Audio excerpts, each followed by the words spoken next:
Hello everyone, Silent here and welcome back to another Minecraft video. Today I'll be showing you 18 Minecraft tips that don't get talked about enough. These are tips that I've picked up over my years of playing that I would like to share with you because they are super useful. They'll help you play Minecraft in better, smarter, and faster ways.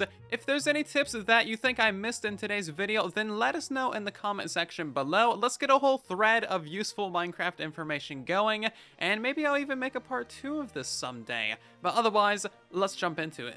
One of the best tips you can ever have is to constantly and consistently make world backups. As you can see, I have 72 worlds. But if you scroll down a little bit, you'll see a lot of copy-ups. The reason why you should consistently make backups of your world is because you never know what might happen. You might accidentally disable achievements, or maybe it gets griefed, maybe it gets corrupted, or maybe you accidentally delete the world while trying to make a backup of it. There is a lot of things that can go wrong, so just having those backups is a very good safety net. If you want to take this a step further, I would highly recommend making backups of all of your Minecraft data in general. If you're on Bedrock Edition, just go ahead and copy your entire com.mojang folder. This will copy all of your resource packs, all of your worlds, your skin packs, all of your settings, and literally everything that you have that's important, it will copy that. So copy this entire folder and put this onto your desktop or make a safe backup location. That way, in case you accidentally uninstall Minecraft, or if your computer bricks or something, you will always have your precious Minecraft data. If you've been playing since the days of limited size worlds, then you might have this one built into you. However, we've been a little bit spoiled with the infinite size worlds of Bedrock Edition. So it's always a good practice to leave a certain direction of your world unexplored. So just don't travel in that direction like at all. For example, your base might be around 0, 0, and maybe you've explored all the way to the west, and you've gone all the way east, and you've explored south quite a bit as well. So you have a lot of generated terrain in this area of the world. You're not really going to be getting new features in these areas of the world. So if a new update comes out, you can't explore these areas to get like the new mountain biomes, for example.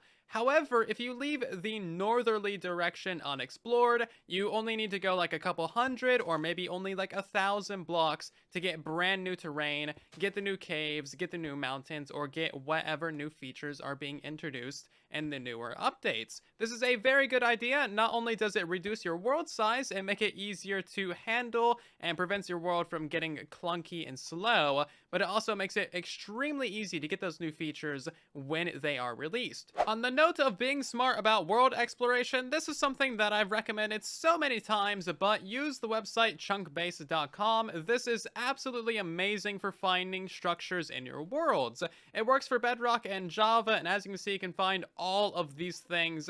So you put in your world seed, select your platform, and then you can even select your dimension as well, and then it shows you where absolutely everything is, and it is just so convenient for exploring your world. So if you want to know where an ocean monument is, you can easily get the coordinates of one, go directly to there. As you can see, this can save you a lot of time. It reduces your world size by optimizing your travel. Not only that, it also shows you where biomes are too. One of the absolute best things that you can do in Minecraft is befriend villagers. They are absolutely treacherous to work with sometimes, but they are also the ticket to the end game. If you haven't done anything with villagers, you seriously need to start using them. Here is the trade chart on screen right now, and there are so many easy ways to work with these guys. They can sell you basically anything that you would ever need, from building blocks to enchantment books, full diamond gear, and food, and literally everything else. If you want an easy way to re-roll the villagers' trades, this is all you need to do. Get yourself a villager that has not been traded with before. As you can see, this is a level 1 librarian with nothing in the XP bar. So this is the workstation that he is linked to. As you can see, if we break it, you know, he changes. If we place it back down, he relinks, and now he has different trades. But we can simply move this with a piston, and that will achieve the same effect. And you can re-roll multiple villagers at a time, and then once you find one that you like, you simply trade with them, and they are officially locked in, and they won't change their trades. On the same note as villagers, get an iron farm. Just build an iron farm. It might be kind of painful, but it is absolutely 100% worth it. You need a ton of iron in this game. And if you're playing on Bedrock Edition, I have an entire playlist of Bedrock Edition tutorials for villager breeders, iron farms, trading halls, you name it. If it's something villager, I likely have a tutorial on it. Something that not enough people talk about is nether highways. Making a nether highway is such an efficient way of traveling, because every single block that you travel in the nether equals 8 blocks in the overworld. So if you travel even just 100 blocks here in the nether, you've traveled 800 in the overworld, and this makes it super quick to get around your world. It might be a little bit scary, but if you build up in the nether roof around Y layer 100, there isn't really any lava, there isn't really any caves, so you are pretty much safe to just dig a tunnel, put down some ice or a rail line, and then go hundreds or thousands of blocks in the overworld extremely quickly. On this topic, nether portal linking can be a kind of a painful process sometimes, but if you don't know how to do it, check out the tutorial in the upper right. I made an entire tutorial dedicated to nether portal linking. It's actually really simple, and once you understand it, it's not really an issue anymore. Even though spawner farms are incredibly easy to build and don't take much time, they're not really worth your time. They don't produce that many mobs, give you that much experience, or give you that many different types of items, so unless you can get yourself a good multi-spawner setup like 4 or more spawners, they're generally not really worth it. It's a much better investment of time just to build a better farm from the get-go. And let's move into some crafting and item tips, shall we? So first of all, you should always be carrying a stack of logs on you. A stack of logs is incredibly useful because of course you can turn that instantly into a crafting table. You can turn this into 4 stacks of planks, or you can turn that into 8 stacks of slabs in order to bridge across large areas. This also means that you'll have an ample supply of ladders on you at all time to get out of deep areas. You can build a bunch of signs to make markers or waypoints, or you can craft some chests to store additional items that you pick up while you're in the world. And if you're really in a pinch, you can make some bowls and collect some mushrooms to make a stew. That way you don't starve. Honestly, there is 1,000 different uses for the wood. Just carry a stack of logs on you. You won't regret it. Likewise, a water bucket is one of the most versatile items in Minecraft, and it's always in your best interest to keep this on you. For example, you can use it to MLG Pro down into a cave first try, or if you're not as adventurous, you can simply place down the water, and you can use it to get down cliff sides or propel down into caves. Simply let it flow for a little bit, and then you can hop into it, or you can just kind of sit in it like this, and you'll eventually get down to the bottom. And of course, it's always useful for pushing mobs away from you as well. You can place it down, and then that'll just take the zombies or whatever else you got chasing you far away from you. Even if you're in a crowded area like this, as you can see, the water is still being incredibly useful. So you can use this to just straight up avoid fights or buy yourself a little bit of time.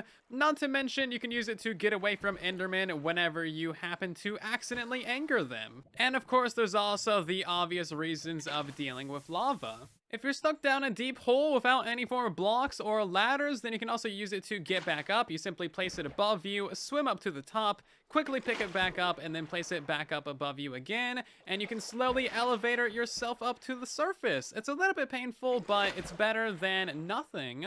Everyone always recommends that you don't dig straight down. However, if you're in a too wide like this and you stand between the blocks, you'll actually be perfectly safe. Just watch out for lava coming in from the edges, and you also really need to watch out for the gravel patches as well, because now there is floating gravel all over these giant caverns, and you can fall hundreds of blocks to your death and then be buried in gravel as well. So if you run into any gravel patches while digging straight down, make sure to remove the gravel with your shovel. Make sure you're always standing on a solid block. So the best way to dig straight down is to simply mine all the way down on the left side as far as you can, and then slowly go down on the opposite side, and then mine this all the way down as far as you can, and just kind of alternate like that. You can do this pretty quickly, but you do want to alternate, that way you know what's down there below you.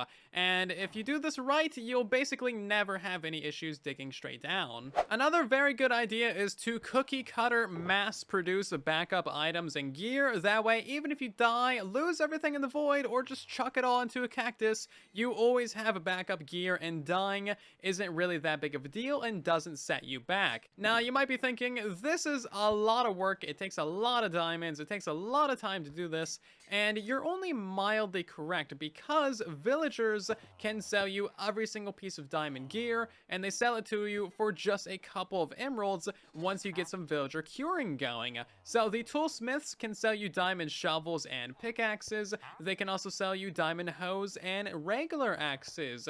The armorers can sell you diamond boots, diamond helmets, diamond pants, diamond chest plates, and finally the weaponsmiths can sell you diamond swords. Obviously, these things have some pretty terrible enchantments, but you can simply put that tool directly into a grindstone, disenchant it, and you have a raw piece of diamond gear. You can then buy all of your enchantments from librarians, or just chuck this into an enchantment table and get what you get. So you really can mass produce a diamond gear. With all that being said, diamonds also are just not really that valuable in Minecraft, especially in 1.18. There's really no reason to go out hunting and searching for diamonds. Obviously, like if you find some, collect them because, ooh, shiny. But otherwise, they are so plentiful in cave systems, you're going to be finding them all over the place. And if you use villagers to get your armor, tools, and weapons, then you're really not going to have any use for diamonds, especially in solo.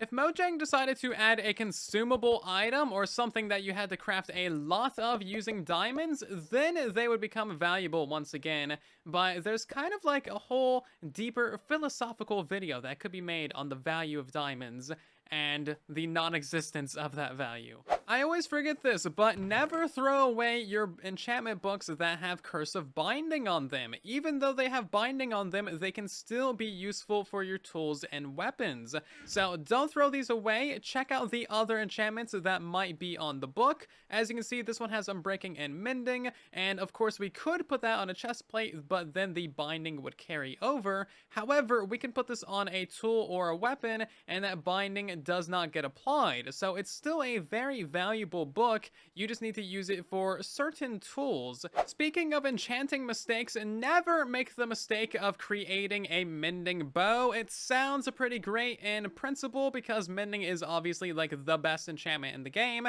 However, mending bows are actually just the worst. For example, if you run out of arrows, that's it. Your bow's now officially useless, whereas an infinity bow that you sometimes repair every like third month, it can shoot arrows literally forever, and you can just bow spam. Even if you are a very prolific bow user and you crafted this thing out of a bunch of different bows from a fish farm, you can repair it and get it back to full durability like 5 times before it gets too expensive. And if you're into villagers, creating more bows really isn't that big of a deal. So go for an infinity bow. It'll save you in so many situations. Some useful numbers to remember while crafting is the fact that you need 24 ingots to make a brand new set of armor, 9 ingots to make a brand new set of tools, and of course that 1 additional ingot to make a shield. So in total, you'll want to collect either 33 or 34 ingots to make a brand new set of everything.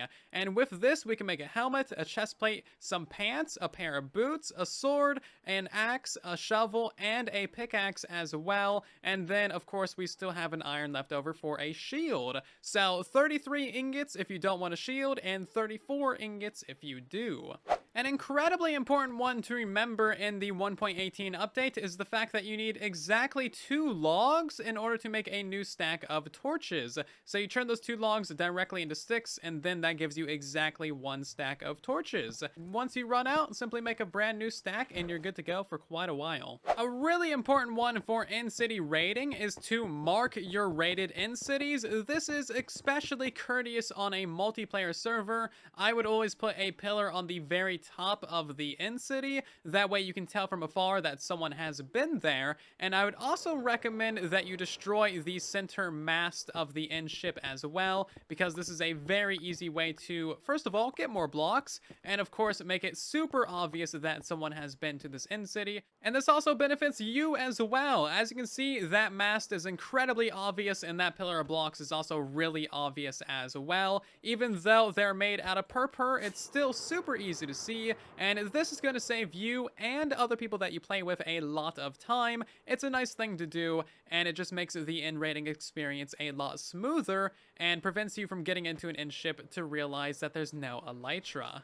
1.18 has moved around all of the ore generation levels, and here is the official ore generation graph. Yeah, there's actually like a graph for it. It's kind of complicated. Remember it if you can, and of course, keep a screenshot of it on your device to reference later. You basically need to target specific ores that you want, go to the ideal Y level for that ore, or go to the ideal biome for it. One of the most important things to remember in Minecraft is that no project is ever truly finished. There is just a point where you are personally done with it. If you want to, you could keep on working for something for years and years trying to perfect it, but at some point you just need to move on and maybe have fun with another project or another goal that you have set in your world. So don't feel too much pressure to finish a project, even if you like really wanted to, because sometimes it just doesn't really work out and the motivation isn't there, and there's no shame in moving on and doing something different. And finally, remember that this is Minecraft. It's just a video game. There is no one way to play. There is no best way to play. Just do what you want to do. Have fun with Minecraft as best as you can, and that is really the ultimate goal. And if you're not having fun doing one thing, try out something different. Maybe take a break or try a different game and come back to it later. This is also a game of infinite wonders and endless possibilities as well, so there really is truly an endless amount of things to do. And if one side of Minecraft isn't working out well for you, then try out something different and explore, see what you like. So if you got any tips that weren't covered in today's video, let us know in the comment section down below. Let's get a whole thread of information going, and definitely scroll through those comments because there's bound to be some golden nuggets of interesting info. Either way, I hope that you have greatly enjoyed today's video and learned something new. If you did, then consider leaving a like or possibly subscribing, as those are the best ways to help out the channel, and I'll see you guys down in the comment section and in the next one. Thanks again, and then there was silence.